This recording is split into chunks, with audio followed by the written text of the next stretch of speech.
11장 1절과 6절 말씀입니다. 1절부터 6절까지 읽을까요?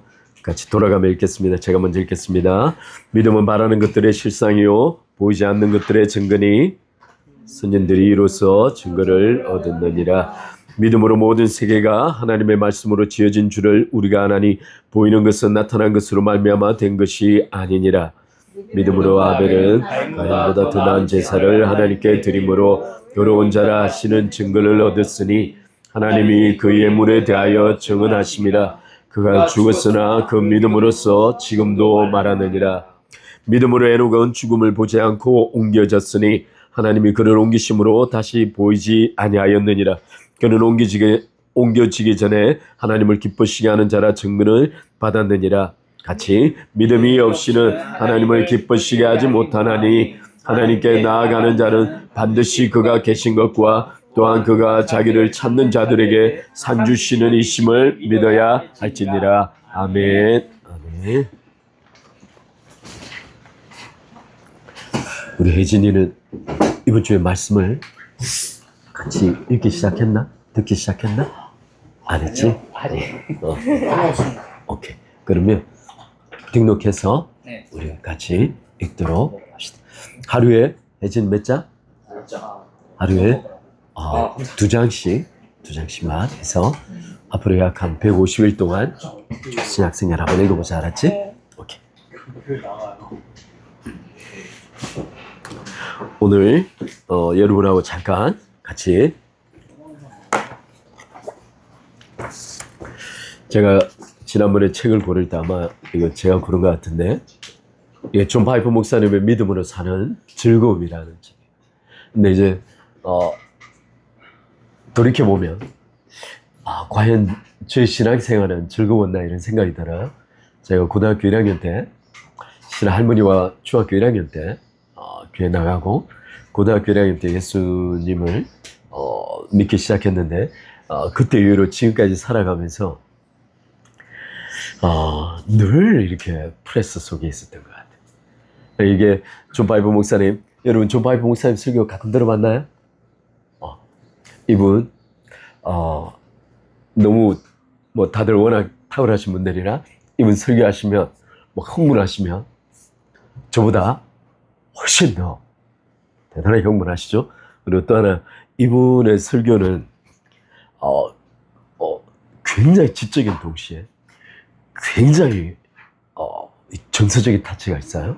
그래서 특별히 아마 제가 이분 좀 인상적인 건 이분이 실은 이 믿음으로 사는 즐거움이란 이 말에 여기 보면 battling unbelief 이렇게 돼 있는데 이 battling unbelief는 이게 소위 불신과 투쟁하고 싸움을 어떻게 할 것인가에 대한 내용이에요. 실은 이 책이 이제 future grace라고 미래 은혜에 대한 것을 기초로 어떻게 신앙생활을 할 것인가에 대한 책인데 이 책을 보다가 이 책을 좀 같이 나누어야겠다는 생각이 들어서 이 책을 좀 준비해서 좀 나눠보려고 준비 중이에요. 오늘 이거 첫 시간인데 가끔 이분이 설교할 때 워낙 탁월하시지만 가끔 논리가 이렇게 툭툭 띄거나 또는 제가 잘 못 알아들어가지고 가끔 템포를 놓치긴 하지만 어찌됐든 오늘 첫 시간인데 서론 부분의 앞부분을 그냥 잠깐 살펴보고 마치겠습니다. 여러분 이거 보이시나요? 네. 자, 이 영화 제목이 뭐냐면 이 서론 부분에 이제 존 파이프 목사님이 직접 인용하신 영화예요. 이게 To End All Wars라고 이게 아마 한글로 번역되어 있는지 모르겠어요. 이게 모든 전쟁을 종식시켜야 한다는 영화예요. 근데 이건 세계 2차 대전 때 실제 있었던 전쟁 포로 사건을 실제 이제 영화화해서 만든 것들이에요. 이 내용을 이제 처음 보면 이제 영국의 한 젊은이가 그냥 간략하게만 소리가 The wind at your back and all the world before you. 이제 And you're freer 이 than 소위 a bird in the 젊은이들이 air. 이제 전쟁에 Or a fish in 참여하는 the ocean. 참여하기 전에 이제 라이프 스타일을 이렇게 I 생활하다가 reckon that's 나도 why 이제 I 좀 joined 짧게만 the second 쳐다볼게요. war to end all wars. 전쟁에 참여해서 결국 일본의 포로가 되어져서 갑니다. 그래서 이 사람들이 어떤 일을 하냐면 그때 약 6만 명 정도가 포로가 됐는데 그 당시에 일본군들이 저 동남아로 내려가서 동남아에서 미얀마와 태국을 잇는 수백 킬로짜리 철도 공사를 해요. 밀림 속에서. 그때 6만여 명을 동원해가지고 철도 공사를 벌입니다. 그 철도 공사를 벌일 때 있었던 사건을 실제 영화화한 거예요. 그래서 일본군들에서 어떻게 죽어나가는지 또 어떤 고난을 당했는지 그 중에 한 사건을 이 존 파이퍼 목사님이 예를 들었어요. 그 사건이 어떤 사건이냐면 제가 잠깐 We finished the railroad in October of 1943. Section 1943, 1943년 그 기간이 기억나요. 43년 철도 레일 공사를 그날 마치고 난 다음에 이제 ahead of 이 schedule. 사람들이 모여가지고 소위 그 전쟁 그 철도 공사를 놓기 위해서 이렇게 사용했던 연장들의 수를 세고 있었어요. 그러다가 그 수 하나가 모자란 거예요. 삽이 하나 모자란 거예요. 그러니까 여기 있는 일본군 병사가 있는데 여기 좀 험악하게 생긴 일본군 병사가 있는데 이 사람이 나서가지고 그 삽 하나를 훔쳐간 사람이 누군지를 밝혀내려고 하는 거예요. 이 일본군 군사가 뚜껑이 열린 거예요. 이제 존 파이퍼 목사님에 의하면 일본군 군사가 말하기를 소위 전쟁 포로들이 천하이 베풀어준 은혜를 모르고 배은망덕하게 삽을 훔쳐다가 그 삽으로 태국에다 팔아가지고 뭐 맛있는 거 먹으려 뭐 이렇게 하면서 막 욕을 하면서 다 죽여버릴 거라고 하면서 막 앞뒤로 왔다 갔다 하는. 심지어 이 일본군 병사가 이렇게 총을 들고 있으니까 우리 사모님 벌써 졸려가지고 총을 들고 있으니까 이제 일본군 군사가 어느 정도로 뚜껑 열렸는지 맨 마지막 줄부터 총으로 쏘려고 준비 중인 거예요. 근데 그때 한 사람이 자기가 훔쳤다고 나선 거예요. 그 사람 이름이 아가일이라는 사람인데 결국 이 사람이 제가 뭐 다 보여드릴 필요 없어요. 이 사람이 앞으로 나서가지고 내가 훔쳤다고 직접 말하고 난 다음에 이 사람이 구타를 당하기 시작하는데 일본군 병사가 상상을 초월하는 구타를 한 거예요. 뚜껑 열렸다 이거지. 근데 이 사람이 그냥 구타를 당하면 좀 쓰러지면 되는데 이 사람이 차례짜 세워 또 들어오고 이러니까 일본군 병사가 더 뚜껑이 열려요. 마지막에 이제 머리에 피가 흐른 상태에서 개머리판으로 이 사람을 내려친 거예요. 이 보통 군대 가면 아시지만 개머리판으로 내려칠 때는 죽이겠다는 뜻이에요. 개머리판으로 내려칠 때. 총 맨 끝에 있는 개머리판으로 내려칠 때는. 그리고 그 포로가 있는 상태 개머리판으로 내려칠 이 사람이 쓰러졌는데 이 아가이라는 사람이 일어나지 못한 거예요. 여러분 그 사람은 죽었어요. 결국 포로에 있던 사람들이 그 사람의 시체를 수습하려고 하는데 그 옆에서 다른 일본군 병사가 뛰어와요. 그러면서 계산해 봤더니 잘못 세웠다는 거예요.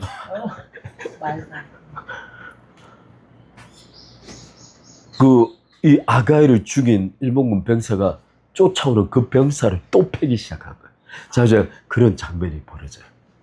근데 그 중에 이제 또 한 가지 예를 들면 이제 그 중에 어떤 사건이 있었냐면 이제 포로들이 굉장히 많이 있으니까 그 속에 특별히 성경을 들고 신앙적으로 전체 관리하시는 분이 한 분 계셨어요.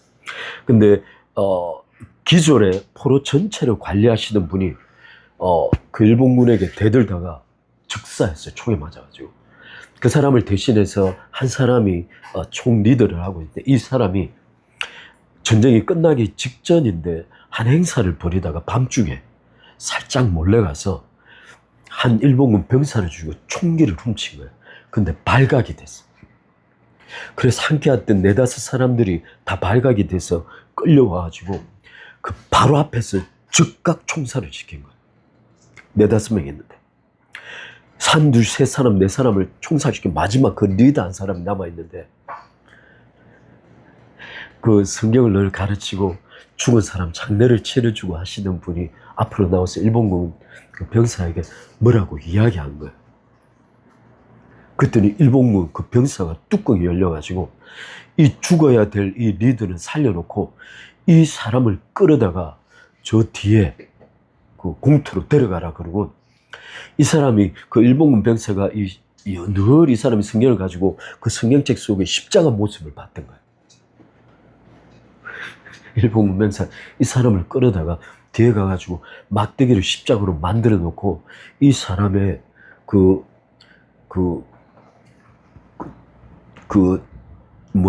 숙소를 만들던 그 대못을 가져다가 이 사람 실제 못을 박아서 십자가에 매달아 간 거예요. 대신에 이 사람이 죽은 거지. 이제 그런 사건들이 벌어진 거예요. 이제 존 파이퍼 목사님께서 이 사건을 언급하는 이유는 이 아가엘이라는 사람이 실제 삽이 전혀 사라지지 않았음에도 불구하고 직접 나서서 죽음을 당한 이 사건들을 어떻게 이해할 거냐는 거예요. 아까 금방 왜 영화 장면, 첫 장면 속에 요트를 타고 가는 장면을 보여주었냐면 그 당시에 전종포로가 되었던 상당수의 사람들이 10대 후반, 20대 초반의 애들이었던 거죠. 그 속에 전쟁포로로 잡혀서 무려 3, 4년 동안 잡혀 있었던 거예요. 이 영화의 맨 끝장면에 가면 실제 전쟁이 끝나고 이제 미군 폭격기가 그 숙소를 들려들면서 소위 막 폭격을 하면서 그쪽이 초토화되는 거예요. 그럼에도 불구하고 일본군이 포로를 풀어주지 않았어요. 근데 나중에 미군 그 비행기가 날아와서 그 찌라시라고 하나? 그 전쟁이 끝났다는 그 문수를 막 날리니까 사람들이 그걸 본 거예요. 놀라운 사실은 그 학대하던 일본군 병사가 이걸 본 거예요. 놀란 거지. 그리고는 나중에 이 포로들이 몇몇 사람들이 이 학대하던 일본군 병사를 잡아다가 나무에 묶어놓고 학대를 한 거예요. 근데 전쟁 학대 당한 사람들이 나무에 묶여있는 이 병사를 풀어내. 살려주자고. 근데 나무에 이제 일본군 병사가 이게 풀려나자마자 자기 총에 박혀있던 이 칼 있죠, 칼. 그걸 일본도를 꺼내가지고 그 자리에서 보는 앞에서 할복하고 죽는 거죠. 그러니까 이런 이제 전쟁 상황 속에서 각자의 사람이 어떤 선택을 하고 있는가, 그들의 동기가 무엇인가에 대한 질문을 지금 하고 싶은 거예요. 제가 그 이야기를 좀 읽어드릴게요. 이제 존 파이퍼 목사님은 크게 이 아가일이라는 사람을 일단 그리스도인이라고 전제하고 두 개의 성경 구절을 인용해서 한번 이것을 한번 동기를 파악해 보는 거예요. 첫 번째 성경 구절 한번 읽어보고 요한복음 15장 13절에 한번 찾아 읽어볼게요.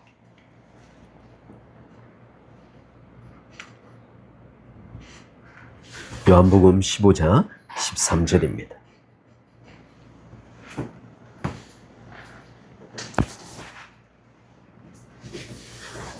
15장 13절 한번 읽어볼까요? 사람이 친구를 위하여 자기 목숨을 잃어버리며 이에 더 큰 사랑이 없나니라고 말해요. 진짜 이 존 파이퍼 목사님이 이 아가일이라는 사람의 근본적인 첫 번째 동기를 만약 정말 그리스도인으로서 자기를 전적으로 희생하기 위하여 스스로 죽음 앞에 나섰다면 그는 아마 이런 생각을 했을 거라고 말하면서 존 파이퍼 목사님이 글을 기록을 했어요. 제가 좀 읽어드릴게요. 이제 아가일의 마음의 동기를 한번 글로 적어본 거예요. 예수님, 주님은 저를 위해서 죽으셨고 저를 용서하셨으며 제게는 주님께서 주신 영생이 있음을 압니다. 저는 제 안에 사는 분이 그리스도이심을 알기에 죽는 것도 유익하다는 것을 압니다. 하지만 제 친구들은 아직 죽음이 준비되지 않았습니다. 아마도 지금은 제가 나서야 할 것 같습니다. 제 생명을 주님의 손에 의탁합니다. 그리고 아마 아가일이 낫을 걸로 추정된다는 거예요. 따라서 이 아가일이 스스로 죽음 앞에 나섰던 근본 동기는 하나님께서 약속하신 장래의 약속에 대한 확고한 믿음 때문이라는 거예요. 바꿔 말하면 하나님께서 약속하신 장래의 확고한 믿음이 아가일로 하여금 다른 사람들과 다른 선택을 할 수 있도록 만들었다는 거예요. 근데 성경은 다른 구절을 존 파이퍼 목사님의 한 구절 들어요. 우리 같이 한번 찾아보겠습니다. 고린도전서 13장 13절입니다.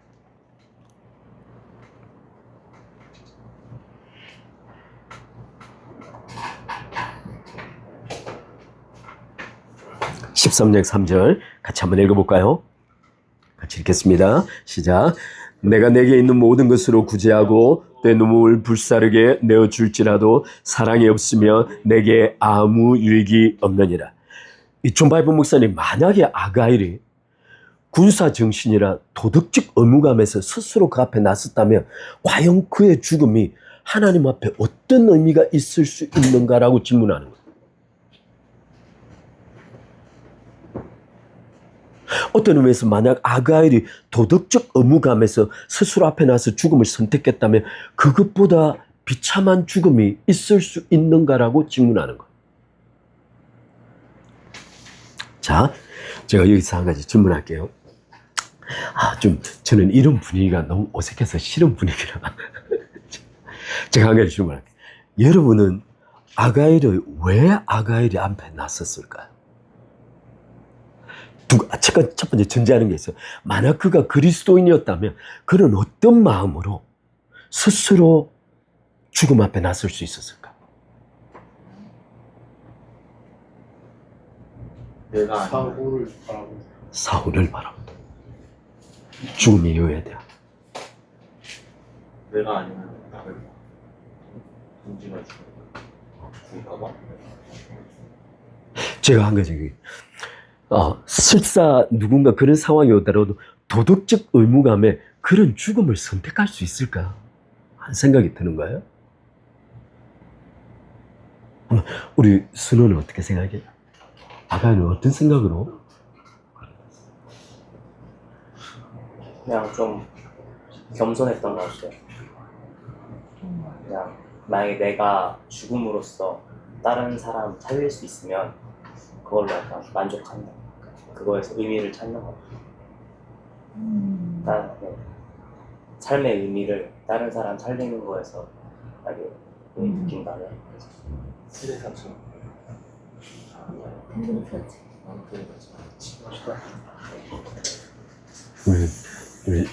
우리 상무경제는 어떻게 생각해요?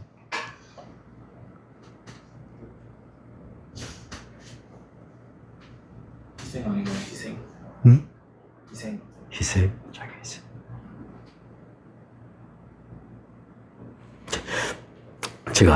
제가 여기 이 아가일을 쭉 생각을 하다가 이제 제 나름대로 좀 결론해.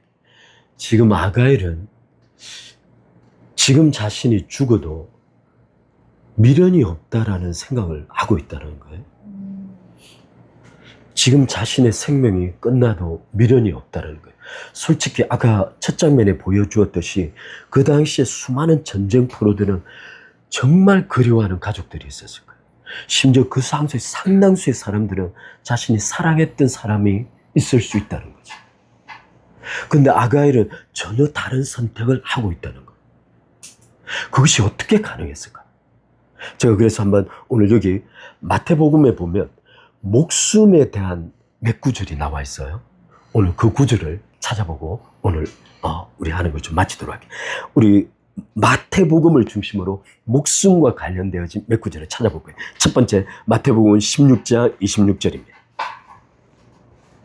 마태복음 16장 26절입니다.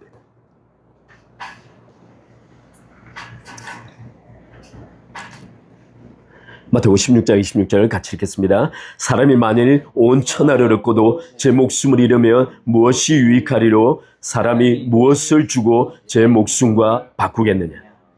따라서 기본적으로 인간의 모든 행위와 선택은 자기의 목숨을 지키기 위함이라. 근본적으로. 따라서 목숨의 보존은 모든 인간의 보편적 가치, 선택의 기준이라는 거예요. 하지만 아가일은 지금 목숨을 버리기로 선택한 거지. 무엇이 그러한 선택을 가능케 했겠냐는 거예요. 오늘 두 번째 성경 구절인데 한번 찾아볼게요. 마태복음 6장 25절이에요. 지금 마태복음 16장 26절은 사람의 선택의 모든 기준은 자기 목숨의 보존에 있다는 거예요. 근데 마태복음 6장 25절 한번 읽어봅시다.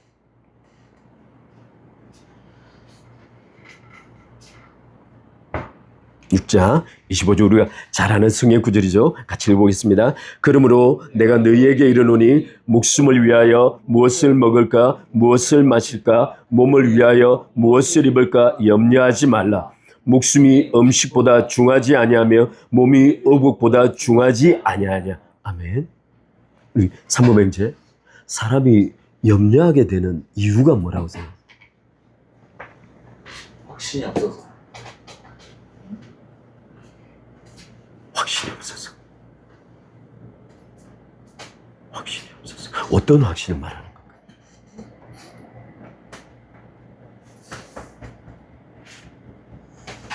예수님을 모른다면 성공에 대한 확신, 미래에 대한 불확신. 미래를 알지 못하고 거기에 대한 확신, 통제할 수 없다는 걸 본능적으로 알기 때문에 그래서 불안하지 않을까. 그렇죠. 지금 이제 우리 이사이가 가지고 있는 염려들이 있나? 이사이가 지금 깊이 염려하고 있는 것들이 있나? 나름대로? 전혀 없어? 이게 좀 많이 늘어났어요. 어떻게? 기도를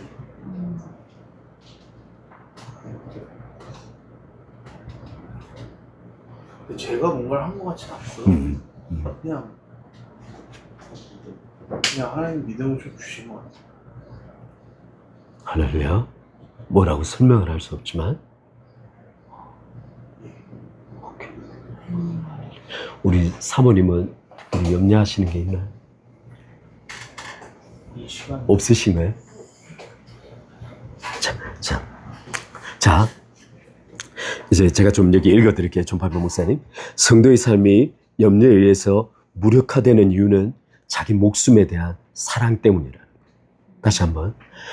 우리가 성도의 삶이 염려에 의해서 무력화되는 이유는 자기 목숨에 대한 사랑 때문이라는 거예요. 지킬 것이 존재하는 한 불확실한 현실에서 염려는 피할 수 없다는 거예요. 지킬 것이 존재하는 한. 따라서 그것이 물질이 되건 또는 자존심이 되건 이익이 되건 사랑하는 사람이 되건 지킬 것이 존재하는 한 염려는 끊임없이 파도처럼 밀려오게 된다는 거예요. 우리 세 번째 구절 마태복음 10장 39절과 마태복음 16장 25절 한번 읽어보겠습니다. 마태복음 10장 39절.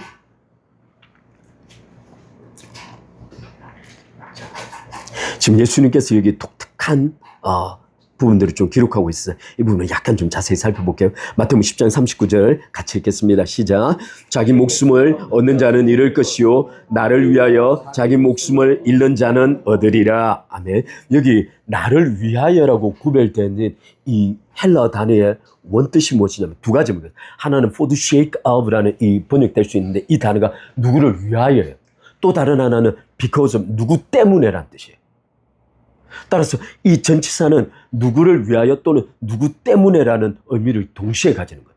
따라서 예수님을 위하여 목숨을 잃는 것, 예수님 때문에 목숨을 잃는 것, 또 하나 예수님을 통하여 목숨을 잃는 것 다 포함하고 있어요. 근데 예수님은 여기서 딱 사람이 목숨을 다시 얻는 유일한 방법이 하나밖에 없다는 거예요. 그게 뭐죠? 예수님을 위하여, 예수님을 인하여, 예수님을 통하여 자기 목숨을 잃어야 얻게 된다는 거예요. 그러면 위에 아까 금방 살펴보았던 염려가 발생하는 근본적 동기는 자기 목숨을 지켜야 한다는 게 있다는 거예요. 바꿔 말하면 자기 목숨에 대한 지킬 소망과 의지가 있다면 염려는 필연적으로 발생할 수밖에 없다는 거예요.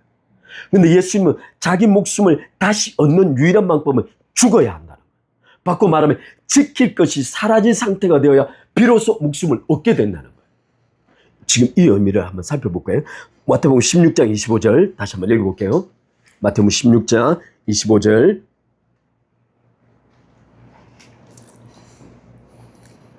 좀 약간 어려운 구절을 설명할 거라 약간 좀 머리를 약간 썼으면 합니다. 마태복음 16장 25절. 누구든지 제 목숨을 구원코자 하면 잃을 것이요 누구든지 또다 나를 위하여 제 목숨을 잃으면 찾으리라. 아멘. 여기 다시 한번 예수님께서 나를 위하여 반드시 목숨을 잃는 자만 목숨을 얻게 된다는 거예요. 제가 한번 김상문 행자는 예수님을 통하여 예수님을 인하여 예수님을 위하여 목숨을 잃었나요?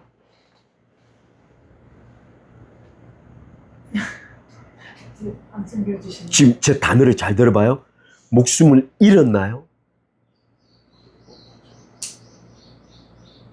잠깐만, 이 구절이 왜 자꾸 복잡해지냐면 예수님을 위하여 목숨을 잃는 자가 얻게 된다 그랬잖아요. 이걸 계속 미래적으로 바라보는 거예요. 내가 언젠가 목숨을 예수님을 위하여 희생할 시점이 와야만 얻을 수 있다고 생각하는 것이 계속 이 구절을 바라보면서 전치사를 그렇게 해석함으로써 이 본문이 그렇게 해석되고 있는 거예요. 근데 제가 이 전치사를 왜 달리 해석했냐면 예수님을 인하여, 예수님을 위하여, 예수님을 통하여 목숨을 잃는 거예요. 그래서 제가 다시 묻는 거예요. 상범 형제는 예수님을 통하여 목숨을 잃은 경험이 있나요?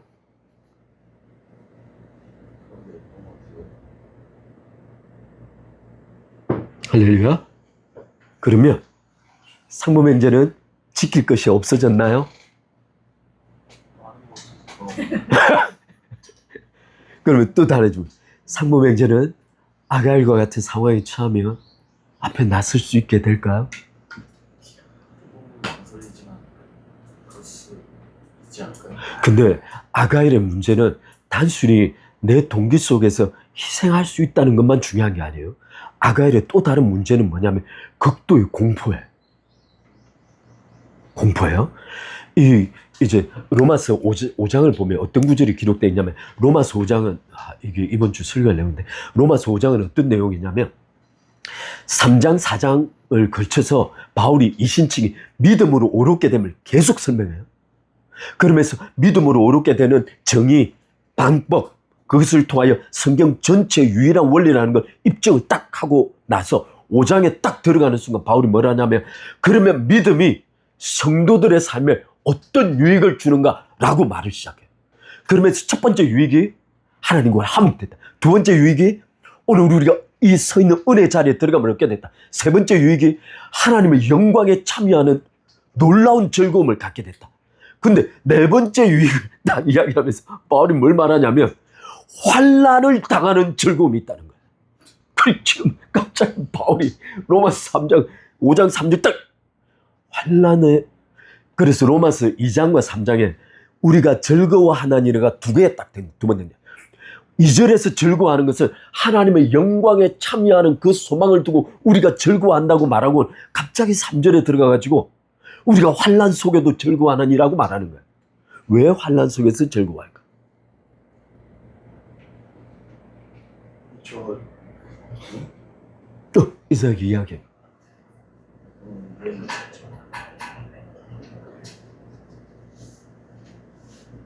근데 제가 요새 조금 염려를 내려가 봐서 느끼는 건데 왜?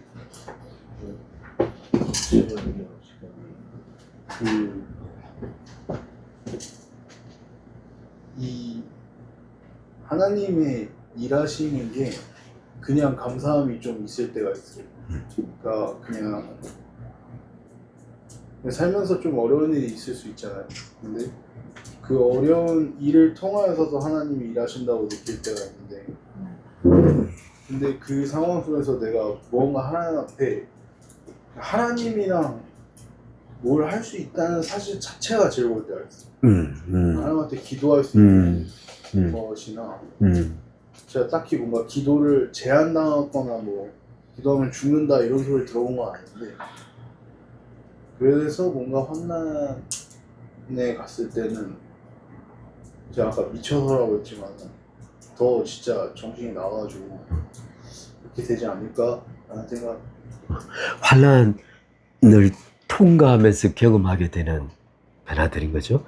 이제 여기 아까 말한 대로 바로 두 가지 의미가 있어요. 하나는 환난 자체는 우리가 가지고 있는 본질을 여실하게 보여줘요. 나를 적실하게 볼 수 있게 만들어요. 제가 솔직하게 좀 고백을 하면 이번 주에 우리 형제한테 얘기했지만 이제 임대아파트 공고가 떴어요. 이야기해요. 왜 이걸 여러분한테도 좀 도움이 됐으면 해서 그래서 프린트 해가지고 막 정리해가지고 서류를 막 뽑고 준비해서 막 갔는데 이제 제 뒤에 와이프가 이제 국민은행 가서 청약 통장을 딱 떼었더니 1순위가 아니야. 몇 개월이 모자래. 돈이 밀린 거지. 그래가지고 딱 뗐는데 2순위로 밀려난 거예요. 그래서 뭐 2순위라도 하지 뭐. 그리고 가가지고 이제 그 다음날 앉아가지고 들어가가지고 막 이렇게 확인하고 치려고 하는데 맨 뒤에 접수 마감 떼 있는데 1순위에서 끝난 거지. 근데 가슴 속에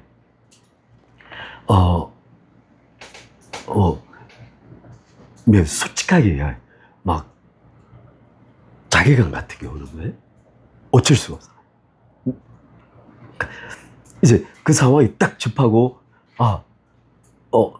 출근하고 앉아 있는데 그냥 일어나기가 싫은 거지. 이 작은 상황에서도 제 안에 무엇이 가장 중요한지를 제 스스로를 보게 하는 거죠. 그런 상황에도 그냥 잠깐 무너져 내리는 거. 그보다 인생은 더 많은 일이 있어요. 그러면 이 전쟁이야말로 환난 속의 환난이고 위기 중의 위기라는 거예요. 전쟁은 두 가지를 동시에 보여줘요. 아까 일본 군사처럼 외국 포로들이 잡혔는데 키가 얼마나 크겠어 막. 미국, 영국에서 막 그 유럽에서 날아온 애들을 포로를 잡았는데 일본 애들이 그 당시에 얼마나 작겠어요. 근데 포로들과 실제 포로들을 관리하고 있는 일본 병사 사이에는 총과 칼의 차이가 있다. 포로들을 거침없이 학대하는 거. 그래서 삽 하나 없는 사건을 두고 총기를 겨누고 죽이겠다고 분노를 조절 못하는 거예요. 전쟁이 승리자에게 또 다른 승리자가 가지고 있는 그 내면의 깊은 분노와 깊은 악의를 보여주는 거예요. 또 하나, 전쟁은 포로 속에 있는 그 비굴함, 죽음에 대한 공포, 두려움, 이런 것들을 여실하게 보여줘요.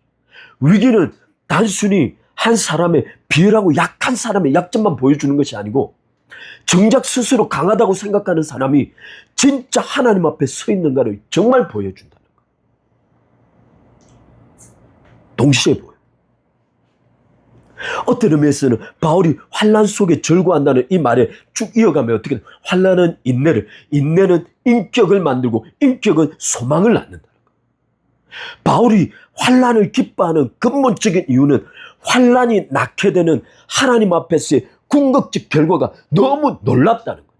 그것이 무엇이냐면 환난은 소망을 낳는데 이 소망을 말하기를 성령께서 우리 마음에 하나님의 사랑을 무한히 부어받은 증거라는 거예요. 따라서 환난을 통과한 이 과정 속에 하나님께서는 당신의 사랑을 무한히 경험할 수 있도록 성령을 통하여 우리 속에 사랑을 부어준다는 거예요. 따라서 바울은 이 환난을 적극적으로 받아들여요. 마치 그가 하나님의 영광에 참여할 것을 바라보며 절구하는 것과 똑같은 즐거움으로, 미래에 대한 즐거움으로 현실의 환난을 절구한다고 바울이 말하고 있는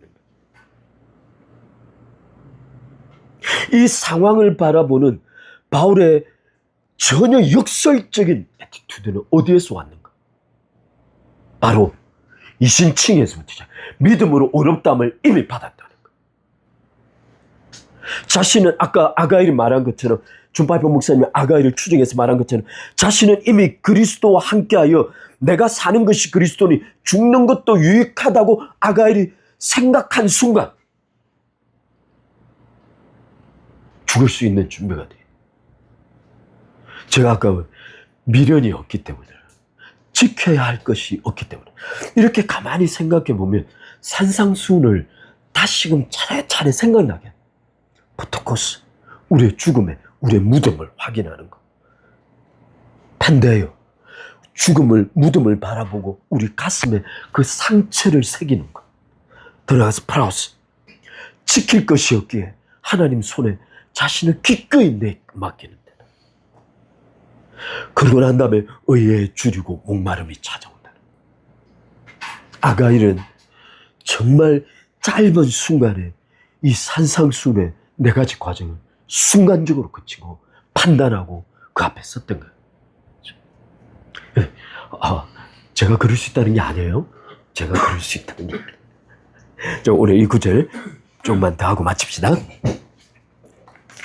제가 좀 인간이 목숨을 얻는 유일한 길을 예수님 말씀하죠. 다시 한번 제가 이 구절을 보고 다시 느끼는 건 인간이 목숨을 얻는 유일한 길은 예수님을 통하여, 예수님을 인하여, 예수님을 위하여, 예수님을 말미암아 목숨을 잃는 거예요. 근데 모든 그리스도인들은 이미 목숨을 잃었기에 그리스도인이 된 거예요. 다시 한번. 믿음은 무엇을 말하냐면 내가 그리스도와 함께 죽지 않으면 살 수 없다라는 고백을 믿음이라고. 제가 그것을 약간 좀 다른 관점에서 오늘 좀 살펴보고자 해요. 자, 살아있는 동안 죽음을 경험을, 이 단어가 중요해요. 살아있는 동안 죽음을 경험하지 못하면 최종적인 죽음, 지옥의 멸망을 피할 수 없다는 거예요. 살아있는 동안 죽어요. 이 역설적이죠. 살아있는 동안 죽어야. 바꿔 말하면 하나님께서는 우리가 살아있는 동안 죽을 수 있도록 그리스도 안에 넣으신 거예요. 제가 이 구절을 한번 볼게요. 타락한 인간에게 주신 하나님의 값진 가장 위대한 선물이 뭘까? 타락한 인간에게 주신 하나님의 가장 위대한 선물. 뭐? 안 싸워도 돼? 안 싸워도 돼?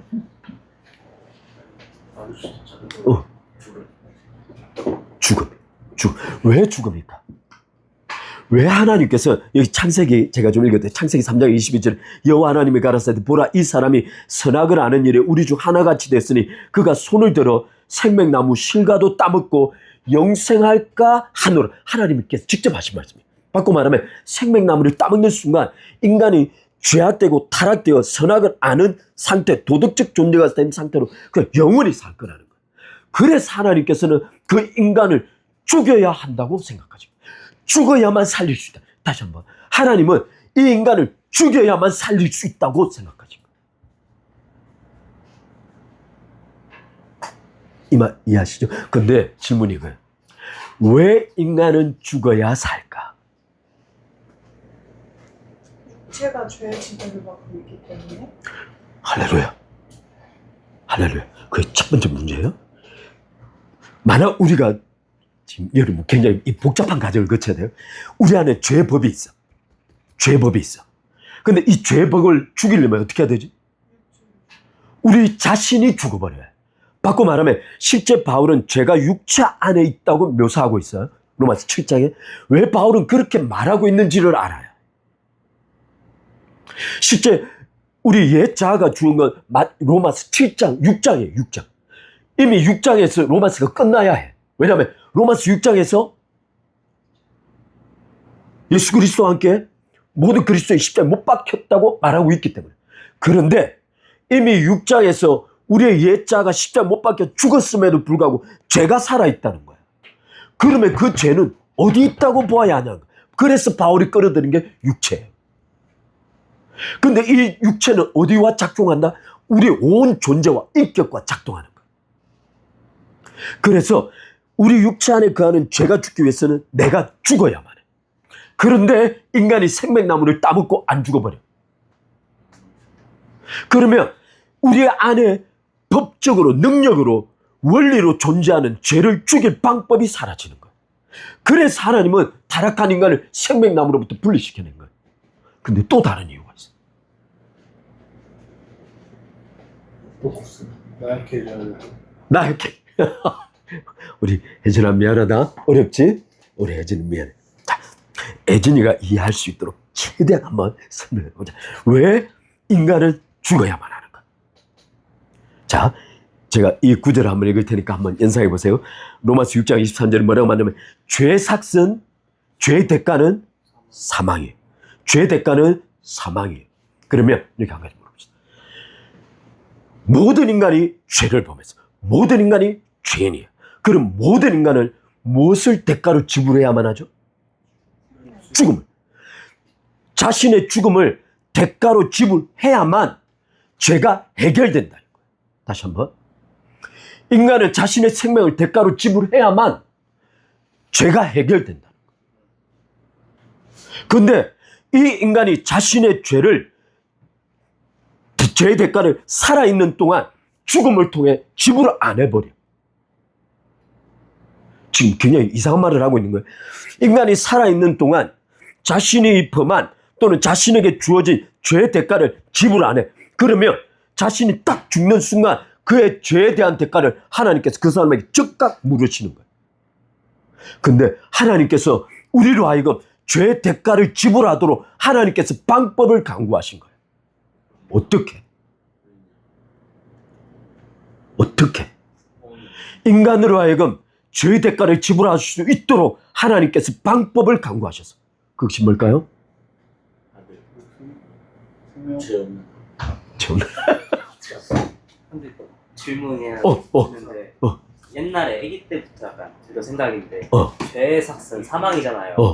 그러면 인간이 죽잖아요. 그건 죄값 치른 거 아니에요? 그 죄값 죽음 자체가 어떤 개념을 가지고 있냐면 하나님께서 말씀하신 죽음은 단순히 육체적 죽음을 말하는 게 아니에요. 영적인 죽음과 영원한 죽음을 포괄해서 죽음의 책임을 묻겠다는 거예요. 그러면 죄를 해결하지 않고 죽어버리면 이 사람은 하나님께서 죄에 대한 영원한 책임을 묻는 거예요. 그래서 그 사람 바로 지옥 가요. 따라서 물리적 죽음 자체가 책임을 묻는 게 아니에요. 그러면 어찌됐든 인간은 죽음을 통하여 해결해야 되잖아. 하나님께서 길을 여신 거예요. 어떻게? 우리를, 모든 인간을 예수님 안에 집어넣은 거예요.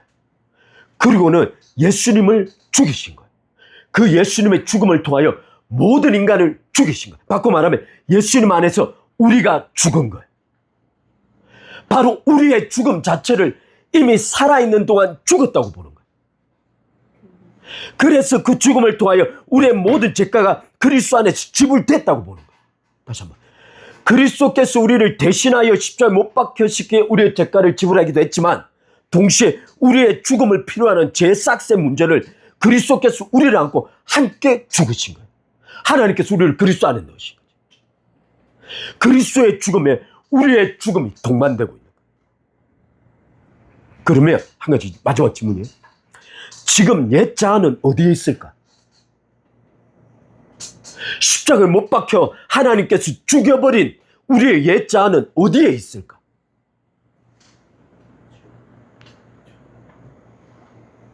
지옥에? 육체? 그 죄가 있는데?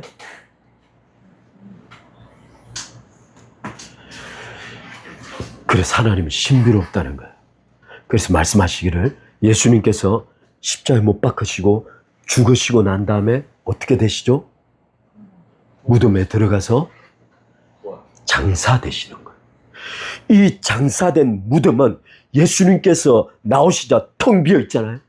그 안에 우리가 있는 거예요. 예수님의 텅 무덤 속에 우리의 옛자가 있는 거예요. 우리의 옛자는 예수님의 빈 무덤에 갇혀 있는 거예요.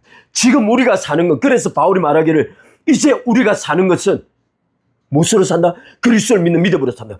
또 그 앞에 말하기를 갈라디아에서 더 이상 내가 사는 것이 아니라는 거야. 따라서 하나님의 관점 속에서 우리의 옛자는 예수님의 그 믿음, 빈 무덤 안에 갇혀 있는 거야. 저 말이죠. 이게 긴 월.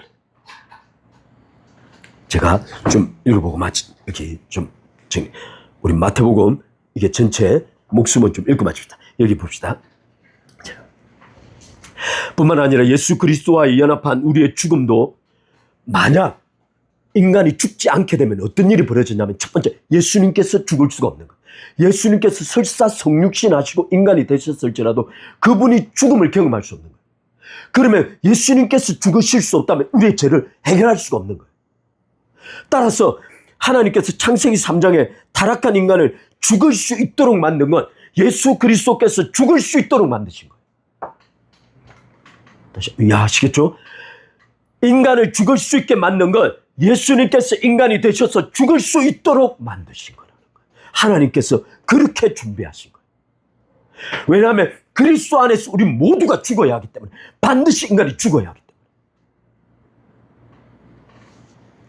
따라서 예수 그리스도와 연합한 우리의 죽음도 불가능하게 되어 인간의 죄 문제가 해결될 수 있는 가능성 자체가 사라져버려요.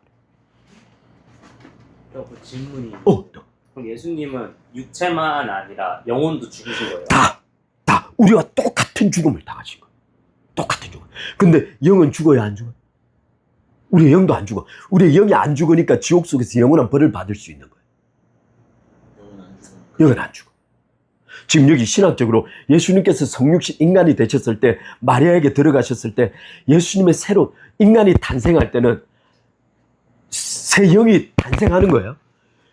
여러분, 남녀가 이렇게 성을 통하여 자궁에 그 배아가 딱 주어지잖아요. 하나님께서 그 순간 그 배아 속에 물리적 실체 속에 영을 넣으시는 거예요. 인간은 그렇게 창조돼요.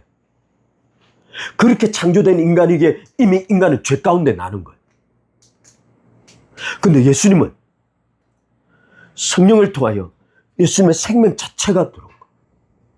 따라서 가연설이라는 건 예수님께서 잠깐 하나님, 성자 하나님께서 예수라는 인간에 잠깐 몸을 입으셨다 이런 개념은 없는 거예요. 그냥 성자 하나님 인간으로 그냥 아기로 들어오신 거예요. 그 아기 자체가 성자 하나님이신 거예요. 그분이 죽으시러 오신 거예요. 죽으시려고 아기가 되신 거예요. 스스로 모든 것을 버리시고 자신의 전지전능한 이 모든 것들을 다 내려놓고 그냥 인간이 되시고 오직 하나 목적은 아버지를 드러내고 죽기 위하여. 그래서 인간이 죽을 수 있는 것이야말로 하나님의 가장 위대한 결정인 거지. 창세기. 따라서 죽음이 주어져 있기에 예수 그리스도의 대속적인 죽음도 가능할 뿐 아니라 예수 그리스도와 함께한 우리의 죽음도 가능해. 살아있는데 죽었다는 거예요. 살아있는데 죽은 것이 가능케 되었다는 거예요. 결국 그리스도를 거부함으로써 그리스도 안에서 죽음을 통과하는 경험을 갖지 못한 것, 곧 그리스도를 거부해서 살아있는 동안 죽음을 경험하지 못하면 맨 마지막에 결국 자신의 죄의 대가를 지불하게 돼요. 제가 우리 2개 남았으니까 해봅시다. 마태복음 20장 28절 한번 보겠습니다. 이런 죽음의 과정을 거치고 나면 이제 예수님께서 보여주는 건 마태복음 20장 28절. 읽어봅시다. 인자가 온 것은 섬김을 받으려 함이 아니라 도리어 섬기려 하고 자기 목숨을 많은 사람에게 대속물로 주려 함이니라. 아멘.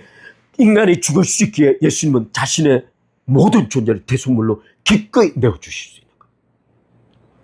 우리가 장래 은혜에 대한 완전한 소망을 가질 수 있는 이유, 우리가 먼 미래에 대한 또는 가까운 미래에 대한 우리의 미래 자체에 대한 완전한 확신을 가질 수 있는 이유는 예수 그리스도께서 우리를 위하여 죽으셨기 때문에. 그 미래를 누가 보장한다? 하나님께서 보장한다. 어제 우리 이 이야기를 했어요. 하나님께서 창세기 이름을 바꾼 사람 몇 사람? 네 사람. 세 사람? 누가 세 사람? 네 사람이에요. 이름을 말하고 바꾼 사람. 첫 번째 이름 바꾼 사람 누구? 아브라함. 그 다음에 사라. 그 다음에 이름을 준 사람 이삭, 웃음. 그 다음에 야곱. 이름이 이스라엘로 이름을 준 거예요. 그런데 이 네 사람의 이름의 특징이 뭐라고? 모두 다 하나님께서 자신의 이름을 안에 넣은 거예요. 야훼의 하자를 집어넣은 거예요. 또는 엘이라는 자, 이스라엘의 엘자가 신이라는 뜻이에요. 하나님께서 자신의 이름을 준 거예요. 그래서 창세기 11장에 모든 인간이 바벨탑 쌓을 때 내 이름을 내려고 탑을 쌓을 때 그들은 하나님으로부터 이름을 받은 거예요. 근데 여기 중요한 사실이 있어요. 하나님께서 이름을 주셨다는 사실이 무엇을 말할까? 진짜 하나님께서 하고 싶은 말씀이 있어요. 하나님께서 우리의 이름을 받고 우리를 일컬어 그리스도인이라고 부르는 거예요. 그리스도인은 너는 그리스도께 속해 있다라고 말하는 거예요. 그래서 우리는 그리스도인들 하나님의 자녀로 일컬음을 받는 거예요. 소속을 받거든. 좋아. 너는 너의 것이 아니라 나의 것이다. 나의 것이다. 소속을 받 나의 것이다. 또 부를 때 하나님의 약속을 기억하고 약속을 기억하게 하나. 끊임없이 하나님의 약속을 상기하여 믿음을 일으켜내는 것도 마찬가지. 근데 더 중요한 게 있어요. 하나님께서 이끌음 이름을 바꾸셨다는 그 근본적인 하나님의 의도는 뭐죠? 너를 지금부터 내가 끌어간다. 너 지금부터 내가 네 삶을 끌어간다. 아브라함, 사레, 이스라엘, 이삭, 너의 삶을 지금부터 하나님께서 주관해 가신다. 이 말이야지. 그래서 하나님께서는 그들에게 미래를 약속하신 거예요. 그래서 오늘 여기에 보면 바로 미래에 대한 약속.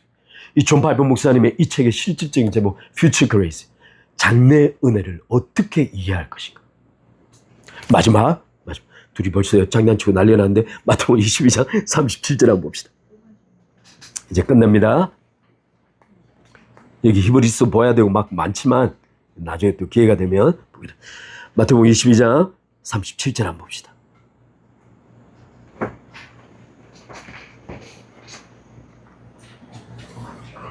예수님께서 말씀하시기를 예수께서 가라사대 내 마음을 다하고 목숨을 다하고 뜻을 다하여 주 너희 하나님을 사랑하라 하셨으니, 이 말씀이 제 신앙생활하는 동안 제일 어려웠던 말씀. 그럼 한번 질문해 봅시다. 마지막으로 목숨을 다하라는 뜻이 뭘까? 죽어라. 할렐루야. 죽어라. 좀 그걸 현실적으로 풀면 목숨을 다해야 하나님이다. 지킬 거죠. 할렐루야. 목숨을 다하라는 건 하나님 앞에 지킬 것이 없어진 상태. 그래서 그는 다른 선택을 할 수 있는 거예요. 모든 사람과 다른 선택을 할 수 있는 사람. 오케이? 여기서 목숨을 다하여 라는 뜻은 하나님을 사랑한다는 것은 하나님 외에 지킬 것이 없다는 것을 의미합니다. 하나님 외에 다른 것에 대한 이체의 미련이 제거된 것입니다. 그래서 아가일이 지켜야 할 그 어떤 미련도 없기에 하나님 앞에 기꺼이 나섰습니다. 아브라함, 우리 믿음의 모든 열조들이 그러한 삶을 살았습니다. 할렐루야. 근데 이 모든 과정을 어떻게 배운다?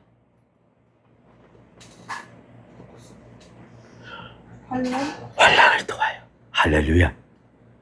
물론 하나님께서 다른 과정을 통해서 은혜를 주셨죠. 그러나 바울이 말하기를 왜 환난을 도입했냐면 바로 그것이 가져다 주는 놀라운 유익이 바로 그 소망이기 때문에. 자, 오늘 이 정도로 마치겠습니다. 질문 없죠? 질문 없죠? 순호 질문도 없지? 오케이. 우리 순호도 질문이 있긴 있구나, 그치? 아, 네.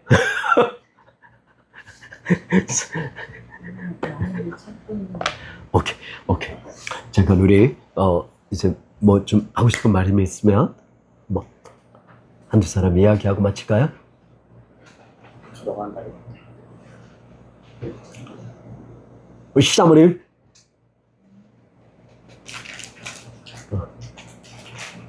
자, 제가 잠깐 기도하고 바로 수영장으로 가도록 하겠습니다. 자, 기도하겠습니다.